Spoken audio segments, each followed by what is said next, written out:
Alors, notre invité ce matin, vous l'avez sûrement reconnu, on le voit pas beaucoup.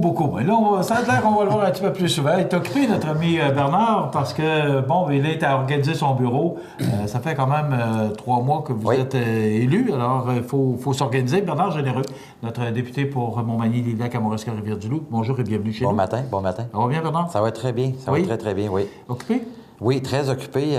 Nous avons, comme tu disais, on a presque fini d'installer nos bureaux. L'informatique s'installe aujourd'hui, là, donc... C'est quand même... C'est très long. Il faut dire qu'on a déménagé les bureaux aussi, donc ça amenait une division, en tout cas une mission additionnelle là, pour l'ensemble des technologies de l'information, parce que c'est des lignes qui sont indépendantes de tous les autres réseaux des endroits où on va. Donc, c'est des lignes sécurisées, donc inévitablement, ça prend plus de... Il faut que les viennent en étapes, là, ça vient pas tout le monde en même temps, ça vient une étape à la fois, en tout cas.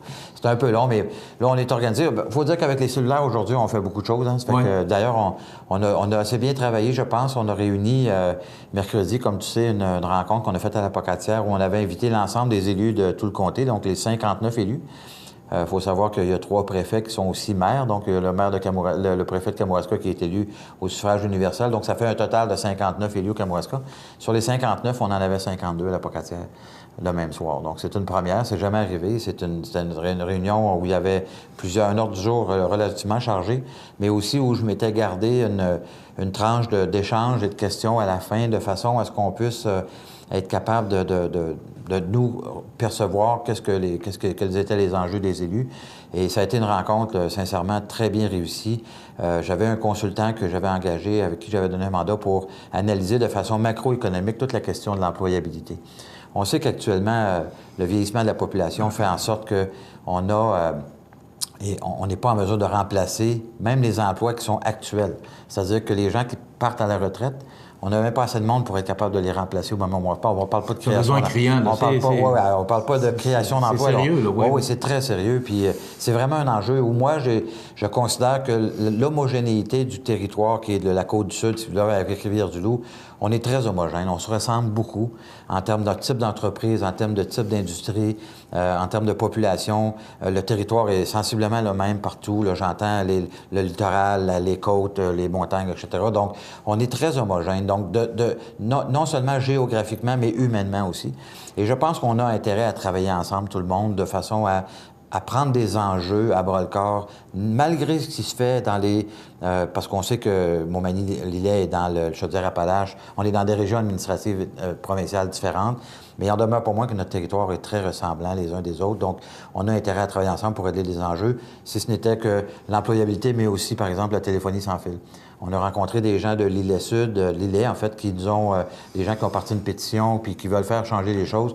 On les appuie à 100 000 à l'heure dans leur combat. Là, puis on a proposé une résolution pour l'ensemble des 59 élus de façon à ce que tout le monde puisse appuyer une résolution pour faire en sorte que le CRTC... Bernard Lord, qui est le président de l'Association des téléphonies sans fil, et le ministre Bain puissent être mis vraiment au fait que la problématique qu'on vit, elle est importante et on doit régler la couverture cellulaire sur l'ensemble du territoire. Bernard, les gens de Saint-Pamphile nous écoutent là, par le biais du Canal 2. Oui. Est-ce que c'est encore... Parce que, écoute, moi, ça fait 30 ans, je pense, que j'entends parler de ça, des problèmes de l'arrière-pays, que vous comprenez dans le sens que je le dis, là, parce que, bon, c'est accidenté, c'est montagneux.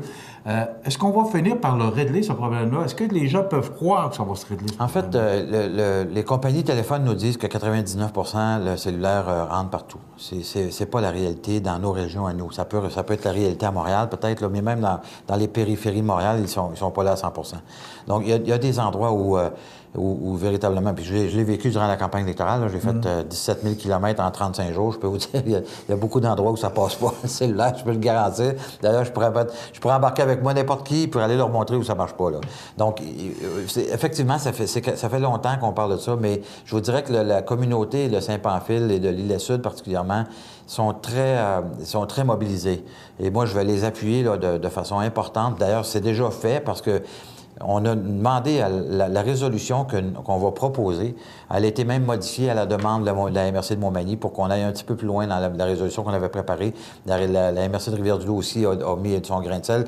Puis on a travaillé de façon collaborative. C'est ça qui est important, parce que moi, évidemment, je représente tout le monde et j'ai bien l'intention de faire en sorte que si les 60 ou 59, les 4 MRC et les 58 municipalités adoptent la même résolution, ça nous donne beaucoup plus de poids que si je reçois une résolution de la municipalité de Saint-Omer, par exemple, ou de Saint-Pamphile. Puis le maire de Saint-Pamphile était là le mercredi soir avec Marlène Bourgault, qui est une des instigatrices de cette pétition-là, et je vais les appuyer 100 000 $ dans ça. Mais Bernard, tout ça, c'est beau, là, mais il y a quand même, ce sont des entreprises privées, là, comme TELUS et d'autres, qui peuvent installer le système de téléphonie. C'est pas rentable. Probablement que c'est la décision aux autres. C'est pourquoi qu'ils étirent le dossier. Mais ce qu'on demande... Mais là, quand ça tombe dans des entreprises privées, qu'est-ce que le gouvernement peut faire? Ce qu'on demande, c'est que le cellulaire soit devenu un service essentiel. Donc, déjà au départ, là, puis que le gouvernement mette en place des programmes pour aider les compagnies cellulaires à installer des tours dans les endroits plus éloignés, si on peut dire ça comme ça. C'est pas nécessairement parce que c'est plus éloigné, mais comme tu disais, parce que dans un endroit où c'est accidenté, c'est montagneux.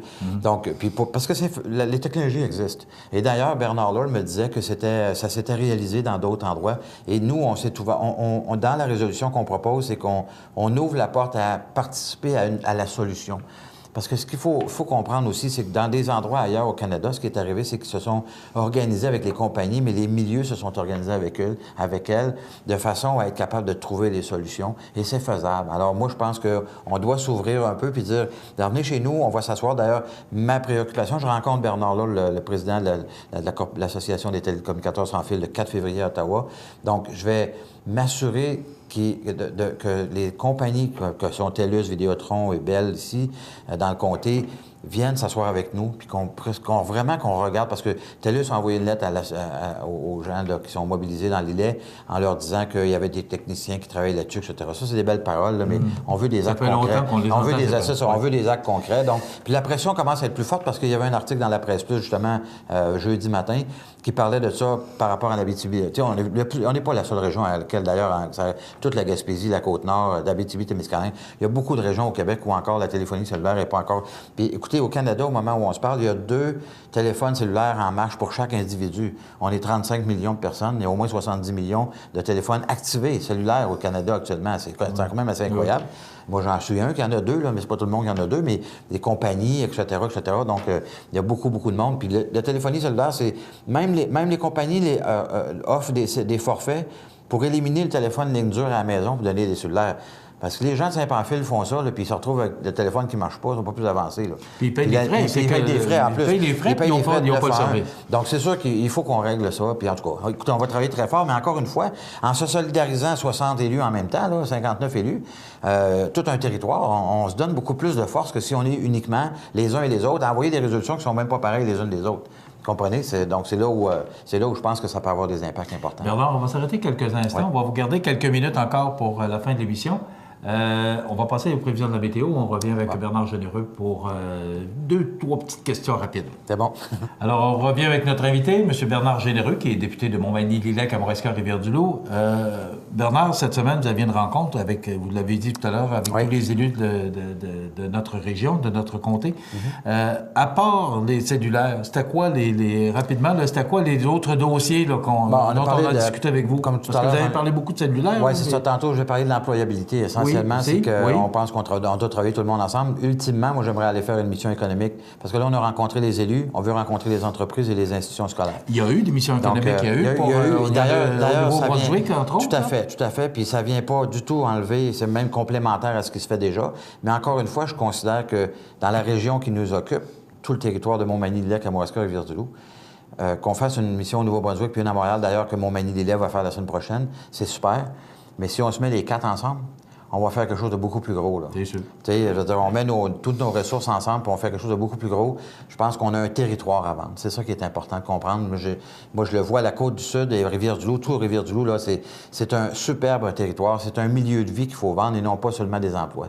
Donc, en alliant tout le monde, et les institutions scolaires, c'est la même chose. Il faut faire valoir notre territoire. Et comment aussi, puis ça a été mentionné lors de la rencontre, comment peut-on changer ou améliorer les façons de faire en faisant un joint venture, si on peut appeler ça comme ça, là, une union encore plus serrée entre les entreprises et les institutions scolaires sur notre territoire. On a 2 cégeps sur notre territoire, hein. Puis on a une multitude de collèges privés, puis d'enseignement secondaire, primaire, Montessori. Ça part, on arrête au pied de l'université, même qu'il y a des passerelles là, dans certains domaines. Donc, avec l'université, il y a vraiment quelque chose à faire là qui est important. Ensuite, on a parlé de l'oléoduc. Évidemment, j'ai rencontré, moi, les gens de TransCanada Pipeline. Donc, le tracé a été modifié dans les derniers mois. Et on passe plus dans Rivière-du-Loup à cause de notre gros Coca-Cola qui n'est plus là. Donc, on s'en va directement au Témiscouata par le biais des TNO dans le Kamouraska. Donc, ça vient changer. Êtes-vous en faveur de ça? Pardon? Êtes-vous en faveur de l'oléoduc? En fait, moi, je ne suis pas ni en faveur ni en défaveur. Ce que je suis en faveur, c'est d'avoir l'ensemble de l'information et qu'on aille jusqu'au bout du processus avant de se prononcer pour savoir si on est pour ou si on est contre. On peut dire maintenant qu'on est contre, mais la réalité, c'est que la décision, c'est le gouvernement canadien, au bout du terme, qui va la prendre. Le maire de Montréal s'est dit contre hier. Oui, mais il y a des opposants. Tout à fait. Il y a des opposants, puis c'est normal qu'il y en ait de l'opposition. C'est correct aussi. C'est important que les gens fassent valoir leur point par rapport à ça. Mais il faut aussi de voir tous les retombées potentielles, c'est quels sont les avantages. Parce que là, on parle beaucoup des désavantages là, depuis plusieurs années là, dans ce dossier-là, mais il faudrait aussi qu'on s'attarde à voir quels sont les avantages. Parce que s'ils passent, là, je pense qu'on est mieux de se préparer en fonction que s'ils passent que s'ils passent pas. Parce que s'ils passent, on a des conditions économiques à laquelle on peut rattacher, puis ils se sont dit très ouverts à regarder ces éléments-là, TransCanada. Et ça, j'aimerais ça qu'à un moment donné, vous veniez nous en parler, justement. Ça va me faire plaisir de venir vous en parler. Parce qu'on a toujours entendu parler, effectivement, des avantages. Bien, écoute, il y en a des avantages. On parle dans la région de 2,5 millions de revenus de taxes annualisés. Donc, sur 3 MRC. Donc, je ne sais pas si vous le savez, mais 2,5 revenus de taxes, si on met ça sur l'ensemble des municipalités sur lesquelles ça va passer, puis qu'on ramène ça sur un taux de taxation annuel, là, ça fait comme si on doublait le taux de taxe, ou à peu près. Là, moi, quand on me dit que ça risque de passer chez Pomiculteur à Cap-Saint-Ignace, ça me dérange un peu. Écoutez, ils se sont montrés tout à fait ouverts à regarder la possibilité de changer les tracés dans des zones très... Puis je leur ai fait part de ces choses-là, parce qu'évidemment, moi, j'ai entendu tout ça dans les dernières années, là. J'ai entendu ce qui s'est dit. Comment peut-on s'asseoir avec ces gens-là, puis voir comment on est capable de modifier le tracé en fonction de ça. On va vous inviter pour venir en parler. Le temps passe, il reste 60 secondes. Oui. Le budget, le pétrole, 50 milliards de moins de vente de pétrole en 60 secondes. Vous voyez ça comment, ce qui se passe actuellement au gouvernement fédéral avec le nouveau gouvernement? Écoutez, premièrement, le pétrole, le pétrole n'est pas rendu à 28 piastres ou 29 piastres ou 30 piastres parce que le gouvernement fédéral a décidé ça. On s'entend, c'est la macroéconomie mondiale, c'est l'Arabie saoudite avec les États-Unis qui sont en guerre pour il y a une surproduction actuellement. Donc, inévitablement, qu'est-ce que ça fait quand on surproduit? Il y a trop d'offres par rapport à la demande, donc les prix baissent. Mais là, ils baissent de façon importante. Ce que ça fait, c'est que le Canada a moins de revenus. Donc, le plan du gouvernement canadien, c'est d'investir dans les infrastructures. Ce n'est pas la seule recette, parce que il faut faire attention, parce que des déficits aussi, on va vivre avec après. Là. Je dois vous arrêter. Oui, c'est terminé, mais on va merci beaucoup. vous êtes toujours le bienvenu. Absolument. De toute façon, on va s'organiser qui viennent plus souvent.